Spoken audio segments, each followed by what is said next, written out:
கொலை சம்பவங்களில் முக்கியமானது பில்லா சுரேஷ் கொலை.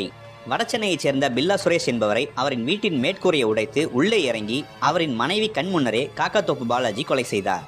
இந்த கொலைக்கு அடுத்த அரை மணி நேரத்தில் ரவுடி விஜய் என்பவரும் பாலாஜியால் கொலை செய்யப்பட்டார். இந்த இரட்டை கொலைகள் வடசென்னை பகுதியில் இன்றளவும் பேசுபொருளாக இருப்பதோடு இந்த சம்பவத்தால் வடசென்னை காக்காத்தோப்பு பாலாஜியின் பெயரும் பிரபலமானது.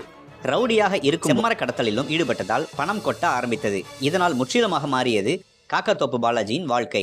ஒரு கட்டத்தில் சிறையே வாழ்க்கையாகி போன காக்காத்தோப்பு பாலாஜி சிறைக்குள் இருந்தவாறே குற்றச்சம்பவங்களுக்கு ஸ்கெட்ச் போட்டு கொடுப்பது, வெளியில் கொடுக்கப்பட்ட அசைன்மெண்ட்டுகளுக்கு ஏற்ப கூலிப்படைகளை ஏவி கொலை செய்து வந்தார். அடிக்கடி கைது, சிறைவாசத்தை தாண்டி வெளியே வந்தாலும் உடனடியாக தலைமறைவாகி தனது குற்றச் செயல்களை தொடர்வதை வாடிக்கையாக கொண்டிருந்தார்.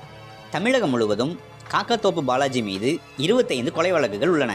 ஆள் கடத்தல், அடிதடி, பணம் கேட்டு மிரட்டல் என 59 வழக்குகள் நிலுவையில் உள்ள நிலையில்தான் இன்று அதிகாலை என்கவுண்டர் செய்யப்பட்டது.